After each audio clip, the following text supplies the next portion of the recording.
ठीक है, तो अब हम लोग लॉ ऑफ पैरेललोग्राम के कुछ प्रैक्टिकल सिनेरियो पे आते हैं। प्रैक्टिकल सिनेरियो, और प्रैक्टिकल सिनेरियो क्या है, और ये आप बहुत अच्छे से रिलेट कर सकते हो कि प्रैक्टिकल सिनेरियो क्या होगा इस टाइम पर।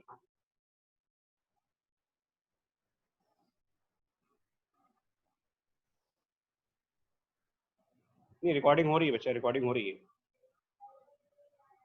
देखिए प्रैक्टिकल सिनेरियो क्या है, मैं आपको बता दूं। सपोज दैट जो एक क्रिकेट मैच हम लोग करने जा रहे हैं, मान लो, है ना, एक मैच प्ले करने जा रहे हो, और ये हमारा मान लिया जाए इस तरीके से वो क्रिकेट की पिच है, ठीक है जी, सपोज दैट। और यहाँ पर, ठीक है, यहाँ पर आप मान सकते हो कि जो आपका बैट्समैन है वो है, यहाँ पर आप अपने बैट्समैन को मान सकते हो कि इस पॉइंट पर बैट्समैन होगा,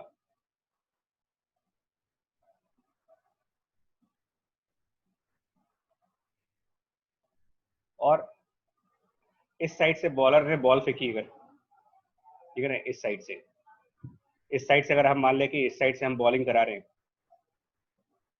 और आपने अगर यहाँ से बॉल थ्रो करी, और वो बॉल आपने टुवर्ड्स बैट्समैन थ्रो करी है, टुवर्ड्स बैट्समैन, है ना, एट सम स्पीड। अगर फास्ट बॉलर है, ये मान लेते हैं कि कोई फास्ट बॉलर यहाँ पर था, तो जो फास्ट बॉलर है उसने यहाँ पर एक बॉल थ्रो करी है, और उस बॉल की speed around 140 kilometre per our है, ठीक है, 140 किलोमीटर पर आवर, और ये टुवर्ड्स द बैट्समैन है, जो भी हमारा बैट्समैन है उसकी तरफ है।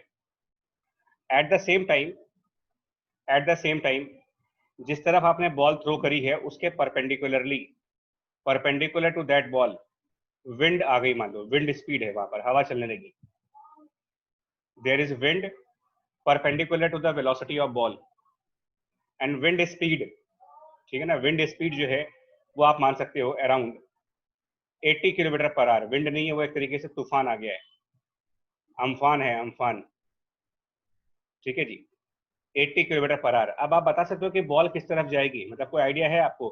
बड़ा प्रैक्टिकल सिनेरियो दे रहा हूं मैं आपको। क्या आप रिलेट कर सकते हो कि जो बॉल है वो क्या बैट्समैन तक जाएगी? मैं आपको ऑप्शन दूंगा और आप मुझे बताना, क्या बॉल स्ट्रेट पाथ पे जाएगी, सीधे जाएगी, आई मीन 1, या फिर बॉल कुछ विंड की तरफ जाएगी 2, या बॉल इन दोनों के बीच में कुछ जाएगी 3। आप इनमें से ऑप्शन चूज करके बताओ क्या होगा। आपका इंट्यूशन क्या कहता है कि बॉल किस तरफ जाएगी? टुवर्ड्स 1, टुवर्ड्स 2, और towards 3। This is the practical scenario जहां पर आप लॉ ऑफ पैरेललोग्राम को अप्लाई करोगे। ठीक है, सारे लोग स्टूडेंट्स आंसर बताएंगे आप। ठीक है, आकांक्ष आंसर सही है, पुलकित आंसर सही है, आकर्ष सक्सेना आंसर सही है, Puneet Dixit it will deviate towards wind, but path क्या होगा? Will it be along the wind, with wind, that means path number 2 और path number 3। Manan Maheshwari, your answer is right. Atharva, you're correct. Anusha correct. Intuitions देखो, इसमें physics की भी जरूरत नहीं है आपको। फिजिक्स तो क्या है, ये आप कॉमन सेंस है आपका कि अगर हवा चलेगी तो क्या होगा। अदिति, टुवर्ड्स 3, ठीक है ना, ये मैक्सिमम लोग बोल रहे हैं इसको टुवर्ड्स 3। तो अब आप समझो इसको टुवर्ड्स 3 क्यों बोलते हो। ये प्रैक्टिकल सिनेरियो है, जिस दिन हवा चले उस दिन आप क्रिकेट खेल के देख लेना, ठीक है ना। और हवा किस तरफ चल रही है ये कंफर्म कर सकते हो पतंग उड़ा करके। तो पतंग से मालूम चल जाता है कि हवा किस तरफ है और आप उसमें क्रिकेट खेल के देख लेना तो आपको मालूम चल जाएगा, ठीक है। तो अभी आप इसको समझो ऐसा हुआ क्यों। यहां इसलिए हुआ, नोटिस करो यहां पर क्यों हुआ। You have two velocities, 140 kilometre per hour your first velocity, and velocity is the vector quantity, so you can call it vector A. 80 kilometer per hour is your second velocity, which is a vector. Now you can call it vector B. So now we have two vectors. We have one vector A in this direction, ठीक है, which is 140 kilometer per hour, and we have one more vector as velocity in the other direction, which has a value of 80 kilometer per hour. Law of parallelogram के हिसाब से, if you have two vectors now, then complete the parallelogram. complete this parallelogram, but this time the parallelogram will be basically a rectangle. And then according to law of parallelogram, the diagonal will represent the resultant velocity, and this will be the result. Resultant means a result. So this is going to be resultant velocity, that is the result of the two velocities, and as a result of two velocities the ball will follow path number 3. ये मतलब है practically कि resultant क्या होता है और practically ये किस तरीके से वर्क करता है हमारे लाइफ में. इसीलिए मैंने लॉ ऑफ पैरेललोग्राम कहा था कि ये लॉ है. लॉ जो होते हैं वो काफी इंपॉर्टेंट होते हैं, हमारे लाइफ में भी काम करते हैं वो. तो रिजल्टेंट वेलोसिटी का मतलब हुआ it is the result of two velocities. The result of two velocities. कौन सी दो वेलोसिटीज? 140 किलोमीटर पर आवर जो हम लोगों ने थ्रो करा था, इसको जो बॉलर ने थ्रो की है. ठीक है जी. अगर आप पूछोगे कि ये दो वेलोसिटीज कौन सी हैं, तो ये भी देखना पड़ेगा कि ये दो वेलोसिटीज कौन सी हैं. तो यहाँ पर एक वेलोसिटी है जिससे बॉलर ने थ्रो किया, और यहाँ पर वो विंड वेलोसिटी है. तो result of wind plus throw, wind plus throw. अब आप खुद बताओ, क्या ये 140 प्लस 80 हो जाएगा? क्या कह सकते हो रिजल्टेंट वेलोसिटी की value? Can we write it 140 plus 80 which is 220 kilometre per hour? क्या ये सही स्टेटमेंट है? आंसर है नहीं. रिजल्टेंट को आप डायरेक्टली ऐसे नहीं निकालोगे. कैसे निकालोगे? तो तरीका क्या है रिजल्टेंट वेलोसिटी निकालने का? It should be square root of 140 square plus 80 square plus 2 140 into 80 and then cos of. Now these two are at 90 degree angle, so you will have cos 90 degree here, and this whole factor will be 0 because cos 90 degree is 0, and then your answer will be square root of 140 square plus 80 square, right? So ये एक practical example मैंने दिया, और इसी तरीके से हम लोग आगे भी डिस्कस करेंगे. जो हमारे अपकमिंग चैप्टर्स हैं, काइनेमेटिक्स चैप्टर है, तो उन चैप्टर्स में हम यही चीज डिस्कस करेंगे.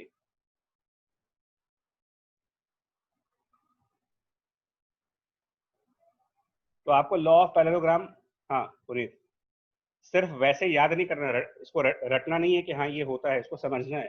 आई मीन ये क्या है. मैं एक और एग्जांपल दे रहा हूँ आपको, एक और एग्जांपल जिससे आप इजीली कनेक्ट कर पाओगे. देखिएगा, आप इमेजिन करो कि ये करके एक बड़ा सा इमेजिन करना, और आप सिचुएशन को खुद बताना.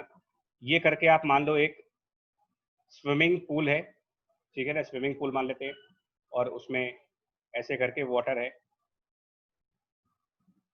अब आप लोग जितने लोग स्विमिंग करते होगे वो समझ जाओगे, वो कनेक्ट कर सकते हो कि लॉ ऑफ पैरेललोग्राम किस तरीके से वर्क करता है हर जगह पे. ठीक है, तो स्विमिंग पूल मान लिया, पानी है उसके अंदर, और आप उसके अंदर गए. ठीक है ना, आप उसके अंदर मान लो स्विम करने के लिए गए. तो हमने ये मान लिया कि आप, ठीक है ना, उसके अंदर थोड़ा सा डायग्राम पहले बनाए कि आपको कैसे होगा.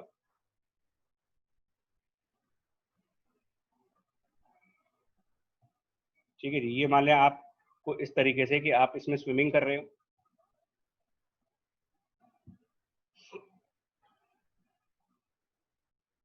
ठीक है, इस तरीके से मान लेते हैं. चलिए, ये आपकी दो आंखें हो गई और सब कुछ हो गया. तो ये आप एक तरीके से स्विम कर रहे हो यहाँ पर. स्विमिंग पूल के अंदर आपसे पूछा रहा है कि वेलोसिटी ऑफ वाटर कितना होता है, बताओ. Velocity of water inside the swimming pool कितना होता है? क्या ये वाटर फ्लो कर रहा होता है, या फिर ये एक स्टिल वाटर होता है? इनसाइड स्विमिंग पूल जो पानी होता है वो स्टिल वाटर है या रनिंग वाटर है? फ्लो होता है जैसे रिवर में फ्लो होता है, तो उस तरीके से है क्या ये? ओके, आप सबको पता है कि नहीं यार ये स्टिल वाटर है, तो यह तो जीरो हो जाना चाहिए ना. मतलब this time water has no velocity, और आप स्विम करते हो तो you must have some velocity, है ना. You must have some velocity. आप स्विम करते हो और आप अपनी वेलोसिटी को पता लगा सकते हो कि आपकी वेलोसिटी कितनी है. कैसे पता लगा सकते हो? स्विमिंग पूल की कुछ लेंथ होती है, स्टैंडर्ड स्विमिंग पूल की कुछ लेंथ होती है, और अगर आप यहाँ से स्टार्ट करो और टाइमर देख लो, टाइमर, और टाइमर से पता लगाओ कि आपने कितनी देर में फिनिश किया इसको. तो आपको टाइम मालूम चल जाएगा और लेंथ मालूम है, तो लेंथ डिवाइडेड बाय टाइम से आप पता लगा सकते हो कि आपके स्विम करने की वेलोसिटी कितनी है। ठीक है, तो चले मैं इसको फिलहाल ये मान लेता हूं कि आप बहुत बढ़िया स्विमर हो, बहुत अच्छे स्विमर हो, और आपकी वेलोसिटी 4 किलोमीटर पर आवर है, मतलब आप 1 आवर में 4 किलोमीटर स्विम कर जाओगे। ठीक है जी। अब अब अगर आप स्विमिंग पूल की जगह रिवर में चले जाओ, चलिए देखो नेक्स्ट एग्जांपल देखना, ध्यान से समझना। अब हम लोग क्या कह रहे हैं कि अब हमने स्विमिंग पूल की जगह ओपन रिवर में आ गए, ठीक है ना, रिवर में। तो रिवर में अगर हम लोग स्विमिंग करेंगे तो किस तरीके से डायग्राम होगा, ये देखो आप किस तरीके से होगा। ठीक है जी, मान लो यहाँ पर ये बनाएंगे एंड देन इस तरह। अब रिवर क्लोज तो होता नहीं है, ठीक है जी, रिवर क्लोज नहीं होता तो वहां और रिवर फ्लो भी करता है, यहाँ पर ध्यान रखिएगा। तो कुछ इस तरीके से आप इसको दिखाओगे। तो ये जो वेलोसिटी है यहाँ पर, ये रिवर का फ्लो है, और रिवर मान लेते हैं कि हमसे तो तेज ही चलेगा, 4 किलोमीटर पर आवर है, तो मान लेते हैं कि रिवर 5 किलोमीटर पर आवर पे चल रहा है। और अब आप रिवर के वाटर में अगर स्विमिंग करने जाते हो, यहाँ पर स्विमिंग करने जाओ, तो क्या सिचुएशन बिल्कुल वैसी है जैसे पूल के अंदर है। यहाँ पर वेलोसिटी ऑफ वाटर 0 है। ठीक है जी। अब अगर आप यहाँ पर स्विम करते हो, मान लो अगर आपको यहाँ पर कहा जाए कि आप यहाँ पर स्विम करो, और आपकी स्विमिंग इस डायरेक्शन में होती है, मान लो आप रिवर क्रॉस करना चाहते हो। ठीक है, आप मान लो यहाँ पर हो और आपके कोई दोस्त, बॉयफ्रेंड गर्लफ्रेंड जो भी आपके हैं वो यहाँ पर हैं, और आप उनसे मिलने जा रहे हो। तो अगर आपका आप इस तरफ स्विम करते हो with suppose that 4 kilometre per our, तो आपको क्या लगता है आपकी ट्रेजेक्टरी क्या हो जाएगी? क्या आप इसी डायरेक्शन में जाओगे? पानी भी चल रहा है यहाँ पर, रिवर भी फ्लो हो रहा है। क्या लगता है आपको स्विमिंग पूल में और रिवर में डिफिकल्ट फर्क नहीं है? बिकॉज स्विमिंग पूल में वाटर स्टिल था, आप स्विम कर रहे थे। यहाँ पर आप स्विम कर रहे हो और वाटर भी चल रहा है, यहाँ पर पानी भी फ्लो हो रहा है। तो मैं कुछ पॉइंट्स दूंगा, अब आप मुझे बताना फिर से कि अगर आप इस डायरेक्शन में स्विम करोगे तो क्या आप यहाँ पर आ पाओगे, मतलब पॉइंट 1 पे पहुंचोगे, या आप थोड़ा सा राइट साइड जाओगे पॉइंट 2 की तरफ, या आप थोड़ा सा लेफ्ट साइड जाओगे पॉइंट 3 की तरफ? किस पॉइंट की तरफ जाओगे? आपका इंट्यूशन क्या बोलता है कि अगर आप इस तरीके से स्विम करेंगे तो आप कहाँ पहुंच जाओगे? पॉइंट 1 पे, पॉइंट 2 पर, या फिर पॉइंट 3 पर? ठीक है ना, ये भी एक प्रैक्टिकल सिनेरियो है जहां पर आप समझ सकते हो लॉ ऑफ पैरेललोग्राम किस तरीके से वर्क करता है। ठीक है जी, आप सभी बोल रहे पॉइंट 2, इंट्यूशन सही है। बिकॉज मुझे पता नहीं, मुझे पता है कि आप में से किसी ने भी रिवर में स्विमिंग नहीं की होगी, तो आप इसको अंदाजा ही लगा सकते हो कि हाँ हम पॉइंट 2 की तरफ जाएंगे। हाँ, जिन लोगों ने रिवर राफ्टिंग वगैरह कर रखी है उनको थोड़ा सा आइडिया होगा कि रिवर का फ्लो जो होता है वो हमारे डायरेक्शंस को बदल देता है। अगर आप में से किसी ने भी रिवर राफ्टिंग वगैरह कुछ एडवेंचरस गेम कर रखे होंगे तो उनको तो आइडिया होगा, या फिर रिवर में स्विमिंग की होगी तो उनको आइडिया होगा, है ना। अदरवाइज आप जस्ट गेस कर सकते हो कि ऐसे होगा। एनीवे, तो फिर क्या हुआ देखो, यहाँ पर लॉ ऑफ ऑब्वियसली आंसर 2 आएगा कि आप 2 पॉइंट की तरफ जाओगे। क्यों जाओगे? तो देखो लॉ ऑफ पैरेललोग्राम, देखो लॉ ऑफ पैरेललोग्राम कैसे हुआ। We have one velocity in this direction, ठीक है, having value of 4, this is one velocity.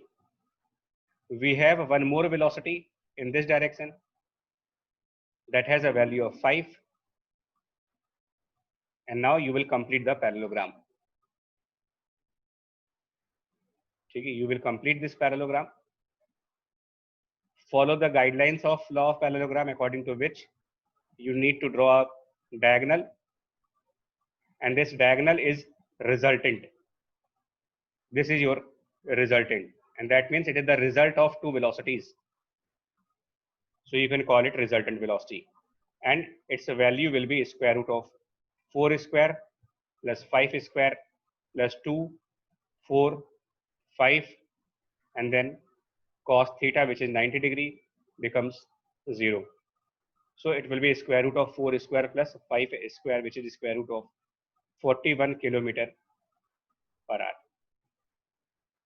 Do not write your answer do not right that the resultant will be 9 kilometre per our. ये गलत तरीका होगा। ये mathematical वे नहीं होता कि आप 4 + 5 को 9 बोलोगे। This is not the right way to find the resultant value. The right way to find the resultant value is law of parallelogram, which is square root of a square plus b square plus 2ab cosine theta। ठीक है जी, point समझ में आएगा आपको। Law of parallelogram practically किन किन situations में काम करता है। ये दो सिचुएशन मैंने बताई आपको वेलोसिटी की। एक और सिचुएशन मैं बता सकता हूँ, देखो वन मोर सिचुएशन। वो सिचुएशन क्या है, थोड़ा सा साइड में देखिए। सपोज यहाँ पर, ठीक है ना, यहाँ पर हमने ये मान लिया कि आप ऐसे मान लो कि यहाँ पर हमारे पास कोई बॉक्स है, ठीक है ना। हम ऐसे मान के चल रहे हैं कि हमारे पास यहाँ पर एक बॉक्स है। इस तरीके से हम अभी इसको जरा कंप्लीट कर दे फिर। तो ऐसे मान लेते हैं कि कोई एक बॉक्स है हमारे पास,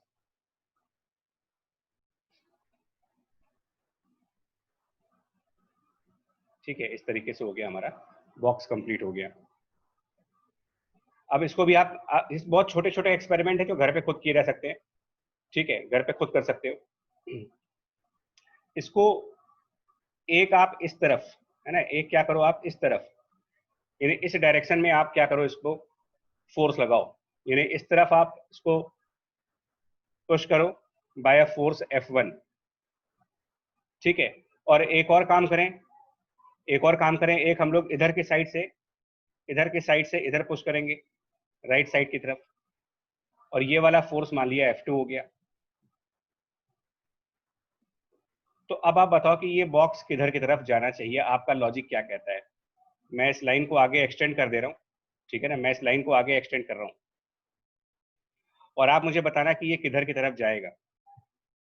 मैं इस लाइन को आगे एक्सटेंड कर रहा हूँ, लाइट कलर से एक्सटेंड कर रहा हूँ, ठीक है जी, लाइट कलर से। और इसको मैं मान लेता हूँ कि ये मेरा डायरेक्शन नंबर 1 है, ठीक है। फिर मैं इसको इधर की तरफ एक्सटेंड करता हूँ जो F1 है, ठीक है। इसको मैं मान लेता हूँ कि ये मेरा 1, इसको 1 मान लेंगे, इसको 2 मान लेंगे। तो आप क्या बोलते हो, ये 1 2 की तरफ जाएगा या फिर कहाँ जाना चाहिए, ये कहाँ पे जाना चाहिए। एक और डायरेक्शन में दिखाता हूँ, इनके बीच में एक डायरेक्शन इनके बीच में कहीं जा रही है, जिसको आप डायरेक्शन नंबर 3 कह सकते हो। आपको क्या लगता है कि बॉक्स किस तरफ जाएगा, किस तरफ जाएगा बॉक्स। और आंसर आप सभी लोग दो, बच्चा मैं फिर बता रहा हूँ, आंसर आप सभी लोग दो, अदरवाइज लॉ ऑफ पैरेललोग्राम को आप अप्लाई नहीं कर पाओगे, प्रैक्टिकली यूज नहीं कर पाओगे इसको। आप बुक के फॉर्म में डेफिनेशन याद कर ले जाओगे, स्कूल में नंबर भी ले आओगे, but you will never understand what is law of parallelogram and how does it actually works in our life. Okay, so everyone is correct, it is 3। तो कैसे होगा 3, आप समझ गए, again by the law of parallelogram. So law of parallelogram we will use in those situations where we have multiple velocities at one time, or we have multiple forces at one time. When you have multiple forces on the object acting at the same time, then to find out the resultant forces, Shubhankar umbrella rain वाला बच्चा discuss नहीं कर रहे हैं अभी, वो relative velocity है, वो रिजल्टेंट नहीं है, वो रिलेटिव बहुत डिफरेंट कंसेप्ट है।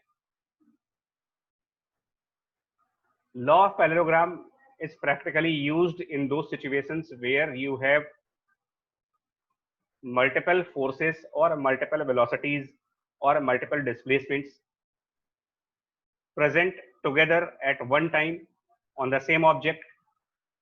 Then to find out the resultant of those two, we use law of parallelogram।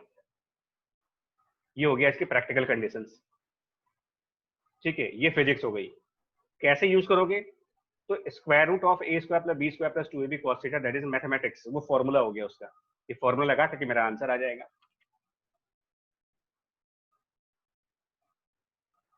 ठीक है जी। ये हो गया आपका law of parallelogram.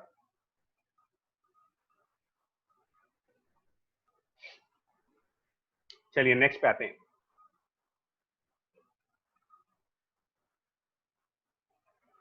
Now after law of parallelogram we have a new topic ठीक है, we have a new topic now and that new topic is now components of vector.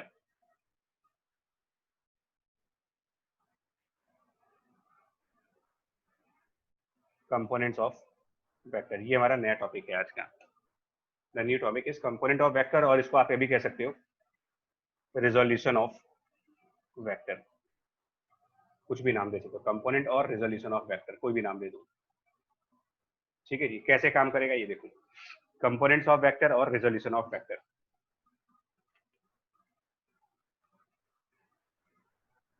तो मैं इसके लिए ना पहले आपको कोऑर्डिनेट सिस्टम बना दूं, what is component and what is resolution.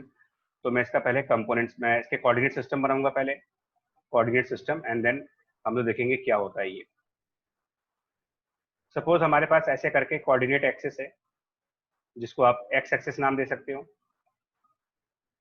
और फिर हमारे पास एक और कोऑर्डिनेट सिस्टम है जिसको हम वाई एक्सिस नाम दे सकते हैं। ठीक है, तो इसको हम लोगों ने एक्स एक्सिस का नाम दे दिया, इसको हम लोगों ने वाई एक्सिस का नाम दे दिया। अब हम लोगों ने इसमें एक वेक्टर प्लॉट किया।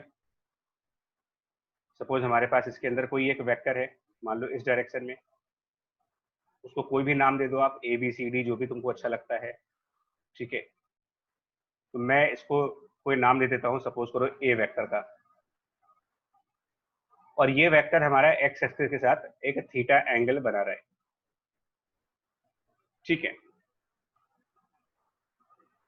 तो अभी आपको लर्न करना है, अभी आप लर्निंग फेज में हो, क्या है देखिएगा। ठीक है, ये जो ए वेक्टर है ये आपका ये ए वेक्टर हो गया ना। अब आपको क्या करना है, इसको मैं कुछ नाम दे देता हूँ, ओरिजिन को पॉइंट वो नाम दे देते हैं, और इसको कुछ जो भी नाम देना चाहो।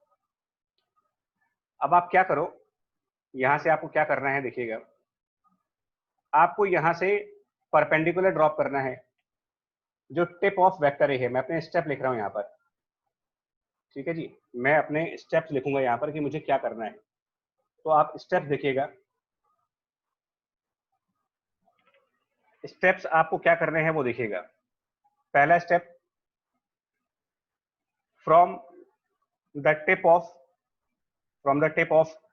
Given vector, from the tip of given vector, draw perpendiculars draw perpendiculars on x axis or on y axis। ठीक है, draw perpendicular on x axis और वाई एक्सिस, चॉइस आपकी है, चॉइस आपकी है कि आप एक्स एक्सिस पे ड्रॉ करें या वाई एक्सिस पे ड्रॉ करें। ठीक है जी, तो मैं पहला स्टेप कंप्लीट कर रहा हूं, पहला स्टेप, तो मैं पहला स्टेप यहां पर कंप्लीट करूंगा। ठीक है जी, फर्स्ट स्टेप क्या करूंगा, मैं एक्स एक्सिस पर परपेंडिकुलर ड्रॉप कर दूंगा। तो मैंने एक्स एक्सिस पर परपेंडिकुलर ड्रॉप कर दिया, मेरा स्टेप नंबर 1 कंप्लीट हो गया।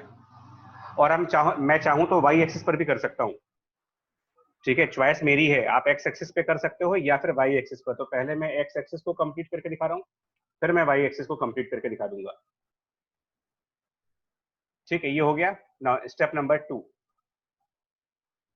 स्टेप नंबर 2 क्या है वो देखिए।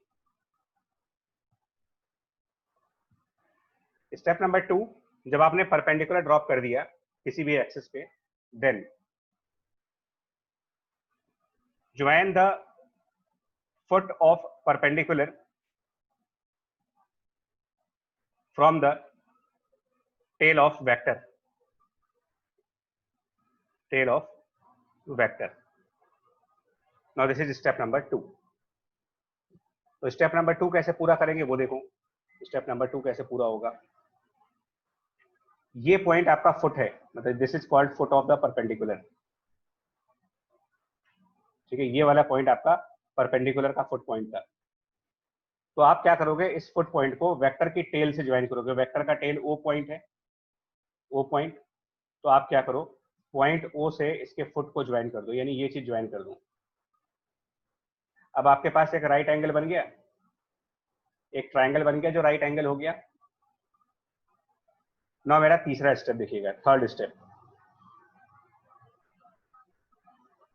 तीसरा स्टेप मेरा क्या होगा वो देखो। थर्ड स्टेप,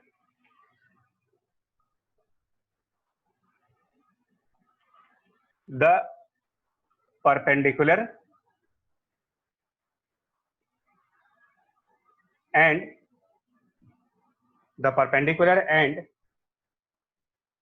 line जिसको आपने ज्वाइन किया था, joining foot of perpendicular from the tail of vector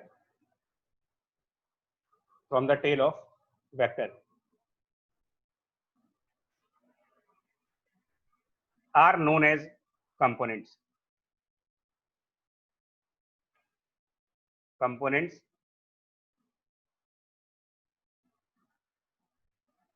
of vector। ये तीसरा स्टेप हो गया आपका। ठीक है, क्या मतलब है, देखो इसका क्या मतलब है वो देखिएगा। ये इसका कंपोनेंट है, ये जो आप यहां पर देख रहे हो, ये जो परपेंडिकुलर डाला था ये हम कहेंगे कंपोनेंट है। This is component. Just a minute, ये कंपोनेंट है। तो एक ये कंपोनेंट होगा और एक और कंपोनेंट होगा जो ये वाला है, जिसको हमने यहाँ पर ड्रॉप किया है, परपेंडिकुलर वाले को। तो ये भी हमारे लिए कंपोनेंट है। ये दो कंपोनेंट्स हैं हमारे लिए। ठीक है जी, दो कंपोनेंट समझ में आ गया आपको। यहाँ पर अब इस फुट, ये एक कंपोनेंट है जो बेस पे था,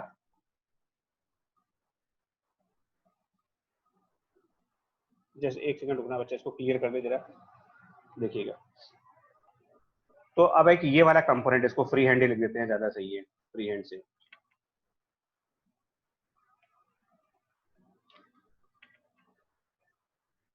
ठीक है, ये कंपोनेंट, ये दो कंपोनेंट्स हैं, ये तीन स्टेप हो गए आपके।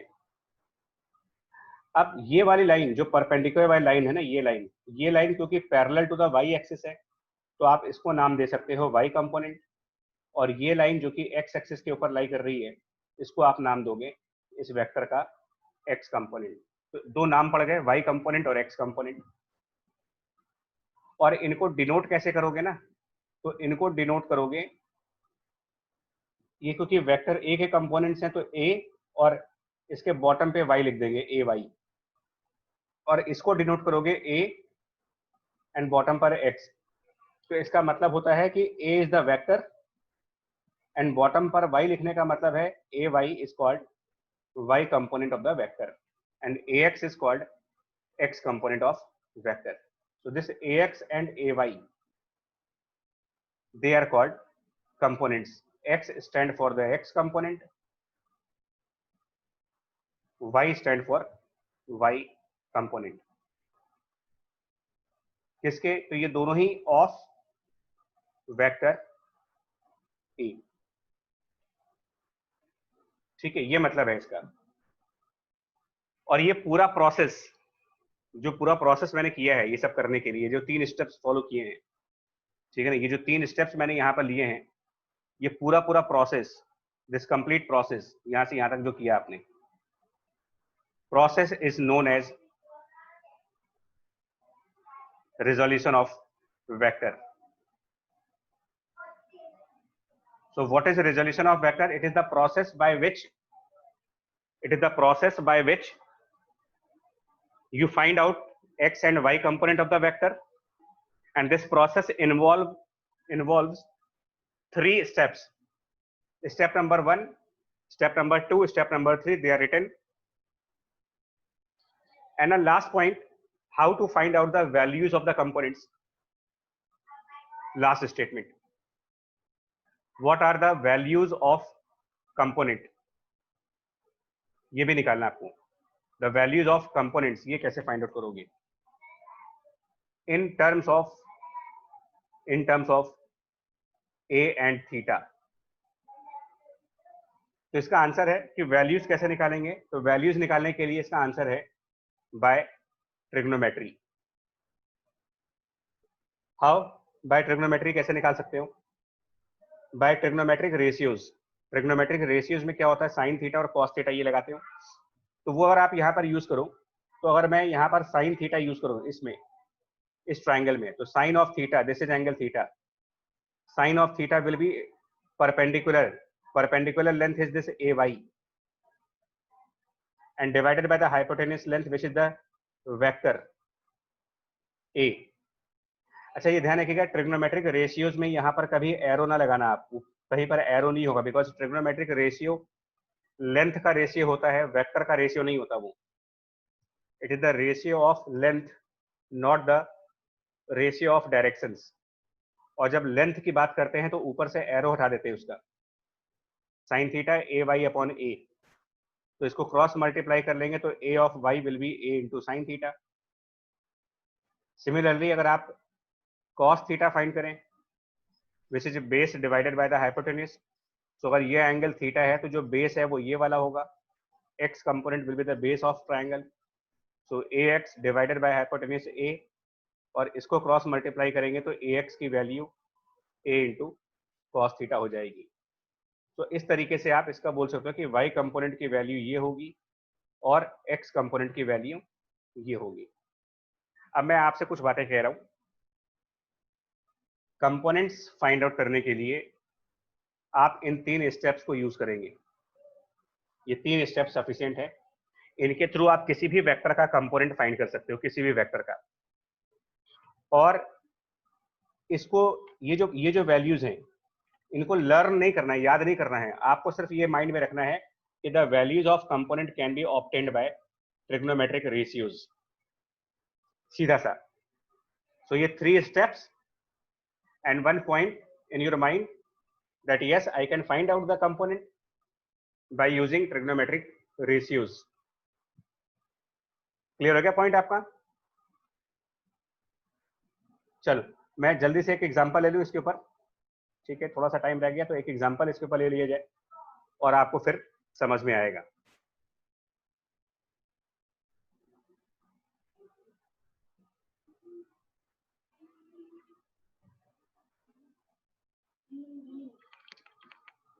ठीक है, तो मैंने जानबूझ करके स्टेप्स को यहीं पे छोड़ा हुआ. अभी जो स्टेप्स हैं वो यहीं पे छोड़े हुए हैं मैंने, क्योंकि आप इसको रिलेट कर पाओ. ठीक है ना, स्टेप्स को मैंने यहीं पे छोड़ा हुआ है, इसको आप रिलेट कर पाएंगे. देखिए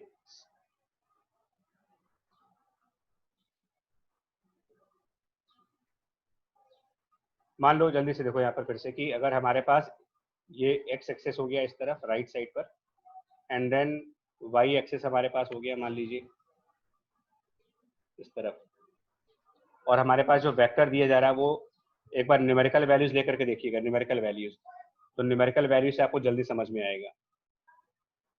ठीक है, कि मान लो हमारे पास जो वाई वेक्टर है वो इस तरफ है, ये हमारे पास एक वेक्टर है और ये वेक्टर जो है वो किसी फोर्स को रिप्रेजेंट कर रहा है, तो इसको मैं एफ लिख दूंगा.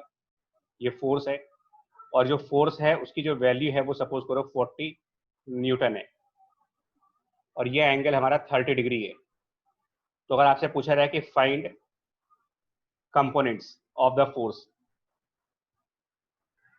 Find the components of force, ये एक्स एक्सिस है और ये वाई एक्सिस है. तो जैसे ही आपने ये क्वेश्चन सुना आपके माइंड में स्टेप्स आ गए. क्या स्टेप है? सबसे पहले कि वेक्टर की टिप पर जाना है, वहां से परपेंडिकुलर ड्रॉप कर देंगे.